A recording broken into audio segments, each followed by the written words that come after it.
fan yii maa ngi koy wax ba wax ci Côte d'Ivoire ba wax la tax mu seer fa ba wax tubaab yi dëkk wiir café ba di jël café gi di ci defar ñoom àgguñu foofu. tubaab yi. dëkk wiir café. xam nga waaw daa am ñu ko dafa am ñu dëkk wiir café. waaw dem di jënd café di ko yóbbu tubaab yi di ko defar pour ñun café gi. waaw waxoon nga ko waaw waxoon nañ ko noonu kon nag ginnaaw moom it dégg na loolu ci man ba wax ko. ñu ngi leen di remercier bu baax a baax waaye daal café gi moom seer na waaye it bu seeree ñu xool nuñ ko doxale ndax yaa ngi gis démb rek jënd nga kaas café ñu jaay la kaas café bu ndaw. waaw man yaakaar naa ne café doonut ndoxum naan. waaw café doonut ndoxum naan bu fekkee yéen ñi nga xamante ne xam ngeen kaas bu normal bi kaas bi yi ñuy jaay Nescafé fukki dërëm kaas boobu rek doy na ci café soo xëyee nga fël ci benn bëccëg nga fël ci benn bu ngoonee nga fël ci benn boo dee naan katu café doy na sëkk.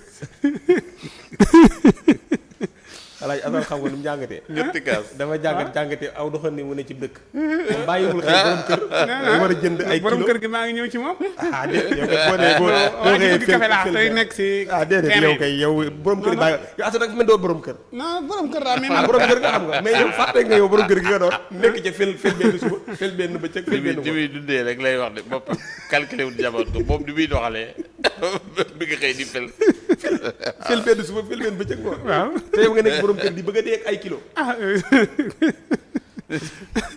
borom café xam nga café gi moom. non Abdou il faut ma évaluer booy bi naan mi ngi jënd café waaw. léegi bu dee borom kër yéen dañuy segg rek bu ñu seggee xel yi di digg café moom da ngay dem jëndiwaat kaas yu méngóog mi café gi di jar nga xelli ko mën naa fees tuuti lay doon.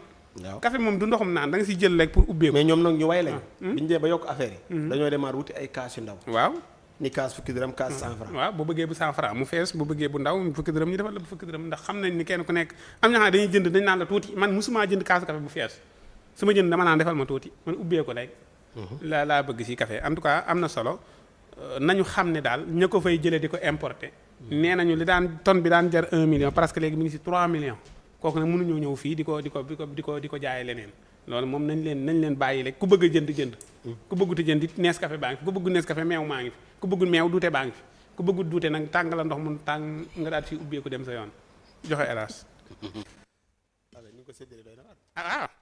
ubbeeku tàngal biir ka yomb na.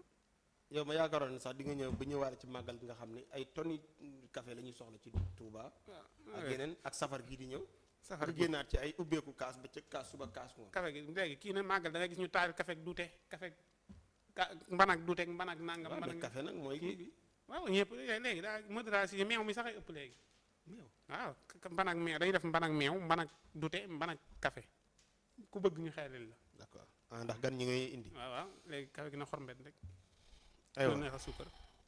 alaaji tur bi neen kaay tey fii la xëy ci wax daal cher ku café cher ba gën a cher diw ak ceeb waaye nag daf mel ni fa muy jógee la.